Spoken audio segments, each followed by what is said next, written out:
vous avez la parole. Merci Madame la Présidente, chers collègues. Je tiens déjà à me joindre à l'hommage qui est fait par la Commission des Affaires européennes à l'ancien président Valéry Giscard d'Estaing, qui évidemment a toute notre reconnaissance pour l'ouvrage qu'il a fait pour la construction européenne. Depuis plusieurs années, effectivement, un modèle social européen se construit peu à peu. Ce chantier ne pourra faire l'économie d'un travail sur le salaire minimum.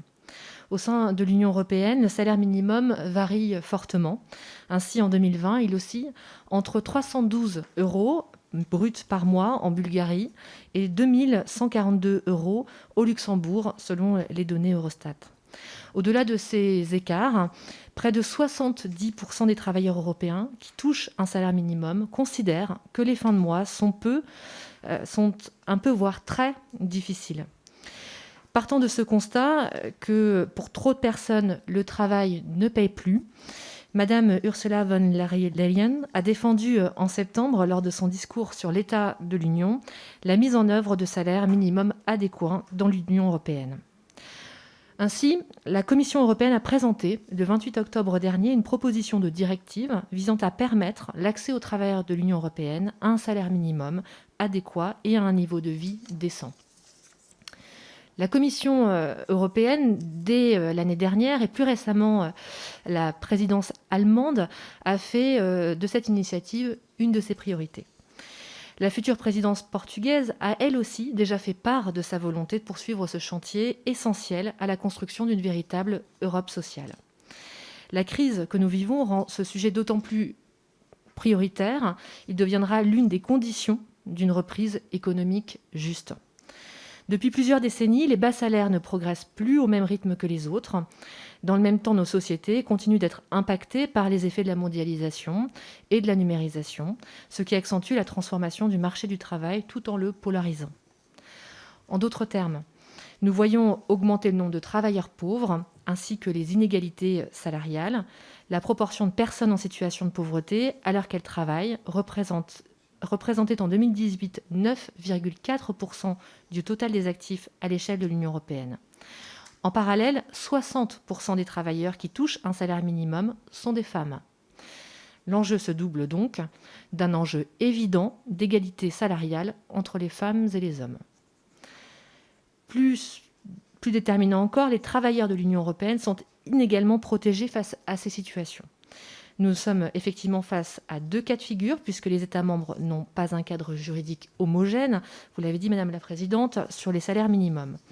Dans les 21 pays qui ont fait le choix de fixer des salaires minimums légaux, ces salaires sont inférieurs à 60% du salaire médian brut et ou à 50% du salaire moyen brut. Et ce, dans la quasi-totalité des cas. Ainsi, comme l'indique la proposition de directive, en 2018, dans 9 États membres, le salaire minimum légal prévu pour un célibataire était inférieur au seuil de risque de pauvreté. Dans 6 autres États, dans lesquels la protection du salaire minimum est assurée exclusivement par les conventions collectives, la situation n'est pas plus favorable. On estime en effet que dans 4 de ces pays, la part des travailleurs exclus est comprise entre 10 et 20%, et qu'elle atteint même 55% dans un autre État membre. Ces constats démontrent l'impérieuse nécessité de mettre en place des mesures de protection communes à l'Union. Cette crise nous le démontre. Les secteurs les plus impactés sont ceux qui emploient principalement des travailleurs à bas salaire. Et de fait, elle fragilise encore davantage les catégories sociales les plus défavorisées. Cette initiative peut et donc doit participer à une relance durable et inclusive de l'Union européenne. Nous le savons, lorsqu'ils sont fixés à des niveaux adéquats, les salaires minimums emportent de multiples effets bénéfiques. Au-delà de ces effets sociaux, ils bénéficient à nos économies puisqu'ils soutiennent la demande intérieure et renforcent les incitations au travail. Ils contribuent à réduire les inégalités salariales et notamment, encore une fois, les écarts de rémunération entre les femmes et les hommes. Pour intervenir dans ce domaine, la Commission européenne a dû prendre en considération 2 contraintes pour construire sa proposition: la compétence strictement délimitée de l'Union européenne en matière sociale et la diversité de modèles sociaux présents au sein de l'Union européenne. Au titre 10 du traité sur le fonctionnement de l'Union européenne, qui porte sur les politiques sociales, l'article 153 TFUE détaille les domaines où l'Union soutient et complète l'action des États membres. Or, le paragraphe 5 exclut les rémunérations du champ de l'intervention de l'Union européenne. De plus, en 2008, en réponse à une question préjudicielle, la Cour de justice de l'Union européenne a déjà eu l'occasion de préciser qu'instaurer un salaire minimum communautaire constituerait une ingérence directe du droit européen dans la détermination des rémunérations. Consciente de cette limite, la Commission ne propose pas, à travers cette directive, des mesures ayant un effet direct sur le niveau des rémunérations. En parallèle, elle a tenu compte des différences entre les modèles sociaux existants dans les États membres, Madame la Présidente le rappelait tout à l'heure, liés principalement au mode d'encadrement des salaires minimums, par la loi ou la convention collective. Parmi les pays ayant fondé leur modèle social sur la négociation collective, l'encadrement des salaires minimums y fonctionne particulièrement bien. Face à ces différents modèles sociaux, la Commission a précisé que sa proposition de directive ne cherchait pas à les harmoniser. Elle n'interfère pas avec la liberté des États membres de fixer des salaires minimaux par la loi ou par la négociation collective. Plus encore, il est souligné que la directive n'impose d'aucune manière l'obligation d'introduire un salaire minimum légal là où il n'existait pas, ni de rendre les négociations collectives d'application générale. Ainsi, la Commission ne fixe pas le niveau des salaires. Concrètement, à travers cette directive, la Commission propose un cadre pour rendre les salaires minimums plus adéquats et améliorer l'accès à la protection qu'ils garantissent, ainsi qu'un renforcement du recours à la négociation collective. Cette proposition contient des dispositions générales et horizontales, ainsi que des dispositions qui s'appliquent seulement aux États membres ayant des salaires minimaux légaux. Concernant les dispositions générales et horizontales, elle propose un champ d'application qui permet d'inclure les travailleurs exerçant des formes d'emploi atypiques, comme les travailleurs domestiques, les intermittents ou encore les travailleurs de plateforme, article 2. Elle demande aux États membres de prendre des mesures afin que les partenaires sociaux puissent s'engager pleinement dans les négociations collectives sur les salaires minimums, article 4. Et lors de l'exécution des marchés publics et contrats de concession, les opérateurs économiques doivent respecter les salaires minimums lorsqu'ils existent, article 9. En cas d'irrespect de la directive, des sanctions peuvent être prévues, article 12. Dans les États membres où les salaires minimums sont fixés par la loi, la directive propose la création de critères définis de manière claire et stable pour déterminer le caractère adéquat des salaires minimums. Elle propose des critères suivants: le pouvoir d'achat des salaires minimums, par exemple, ou encore le niveau général des salaires bruts ou leur répartition. Et enfin, le taux de croissance des salaires bruts et l'évolution de la productivité au travail, article 5. Elle défend également une participation effective des partenaires sociaux aux discussions sur le sujet, qu'elle voit comme un élément de bonne gouvernance, article 7. Elle impose aux États membres de prendre les mesures nécessaires pour garantir un accès effectif des travailleurs aux protections qu'offrent les salaires minimaux légaux, article 8. Cette proposition de directive se fonde sur plusieurs dispositions juridiques. Sur l'article 153, paragraphe 1.b du traité sur le fonctionnement de l'Union européenne, tout d'abord, ce dernier prévoit que l'Union européenne soutient et complète l'action des États membres dans le domaine des conditions de travail, tout en respectant les principes de proportionnalité et de subsidiarité.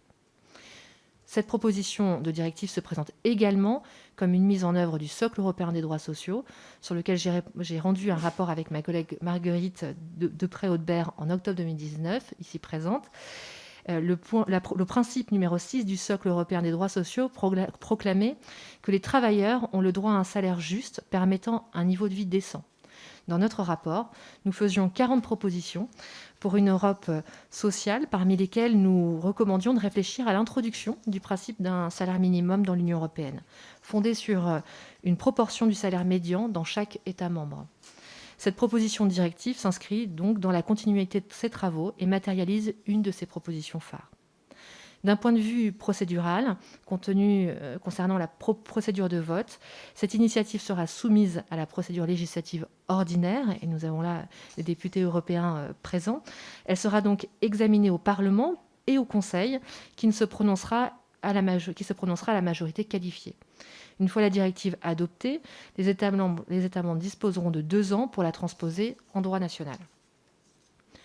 Néanmoins, à ce stade, l'adoption de cette directive est encore en discussion. Dès les phases de consultation, la proposition a suscité de nombreuses craintes de la part des partenaires sociaux et des États membres. Pour finaliser cette proposition, la Commission européenne a procédé en plusieurs étapes. Dans un premier temps, 2 phases de consultation ont été menées avec les partenaires sociaux. La première a été lancée en janvier pour recueillir leur point de vue et déterminer si l'Union européenne devait agir sur ces questions. Et la seconde, en juin, pour recueillir leur position sur le contenu et l'instrument législatif proposé. Au vu de leurs résultats, les partenaires semblent divisés sur la question. Les organisations patronales, dans leur vaste majorité, se sont vivement opposées à une initiative contraignante, en estimant qu'une interférence de l'Union européenne pourrait avoir des conséquences néfastes sur le dialogue social et la négociation collective. A contrario, les organisations syndicales ont demandé une initiative contraignante avec 2 objectifs principaux: pérenniser et promouvoir la négociation collective et augmenter les salaires minimums légaux pour qu'ils garantissent des conditions de vie décentes. Quant aux États membres, les lignes de fracture se dessinent également, en lien avec finalement nos modèles sociaux différents. La France fait partie des États membres qui se sont montrés très favorables à cette position, et notre pays soutient particulièrement cette initiative qui présente à la fois le mérite de concrétiser le socle européen des droits sociaux et de poursuivre l'harmonisation des conditions de travail. Elle soutient néanmoins notamment la proposition par voie de directive, accompagnée sur ce point par le Portugal, l'Italie, l'Espagne, entre autres, qui jugent cette initiative positive également. À l'inverse, d'autres États membres se sont prononcés en défaveur de cette proposition. C'est le cas notamment de la Suède, de l'Autriche, du Danemark, qui ont des modèles sociaux basés sur la négociation collective, ainsi que l'Estonie ou encore Malte. Par ailleurs, certains États membres du groupe Visegrad, qui semblent pour l'heure s'y opposer, sont pourtant amenés à jouer un rôle central dans ce dossier. C'est le cas notamment de la Pologne. Le principal grief qui est mis en avant par ces pays, et sans doute le plus fort, c'est la remise en question de la compétence juridique de l'Union pour entreprendre une initiative législative sur le sujet. Ces États estiment que cette proposition va au-delà des compétences de la Commission et évoquent des dispositions du paragraphe 5 de l'article 153 TFUE sur lequel se fonde la Commission pour intervenir, pour préciser que les dispositions de cet article ne s'appliquent pas aux rémunérations. Pour s'en assurer, le Conseil de l'Union européenne a commandé une expertise juridique qui ne sera pas rendue publique, mais qui permettra sans doute de clarifier ou affermir les positions des États membres. En outre, les détracteurs de la proposition s'inquiètent également du caractère contraignant de la directive, alors que les négociations collectives sont un pilier du marché du travail, notamment dans les pays scandinaves. Nous savons donc déjà que les négociations vont être difficiles, pourront prendre plusieurs années. Pour autant, les négociations sont lancées et devront être poursuivies résolument dans le respect du dialogue social et du corpus juridique de chaque État. Je veux surtout souligner ici l'importance de cette directive, tant sur le plan social et pour le marché du travail, que dans sa dimension politique. En effet, si elle est adoptée, elle représenterait une concrétisation à grande échelle du projet d'Europe sociale qui a besoin de marques d'engagement. Je vous propose donc, chers collègues, de continuer à suivre activement l'avancée des négociations. Nous aurons d'ailleurs l'occasion d'entendre prochainement ici Madame Elisabeth Borne, ministre du Travail et de l'Emploi, de la formation professionnelle et du dialogue social. Et je souhaiterais que nous saisissions cette opportunité pour aborder ce sujet d'une importance fondamentale. Je pense que cette proposition est déterminante à de nombreux égards pour l'avenir de l'Union. En premier lieu, elle nous montre les limites de nos traités, puisque nous savons tous que la marge de manœuvre sur ce sujet est étroite et les mesures, les possibles remises en cause de son cadre juridique, alors que nous avançons sur un terrain inexploré jusque-là, sont grandes. De plus, les réactions et les vives oppositions qu'a suscité la proposition dans certains États membres mettent en lumière nos sensibilités et la différence de nos modèles sociaux auxquels nous sommes profondément attachés. Ça démontre surtout les difficultés, mais aussi la vivacité de la construction européenne à laquelle nous sommes tous résolument attachés. Charge à nous de réussir à nous mettre d'accord pour faire avancer l'Europe sociale et mettre effectivement en œuvre le socle européen des droits sociaux sur lequel nous avons réussi à nous entendre il y a quelques années. Je vous remercie et je remercie également l'équipe, les administrateurs et l'équipe de l'Assemblée nationale qui suivent ces travaux et notamment les travaux relatifs au socle européen des droits sociaux avec constance et engagement. Merci.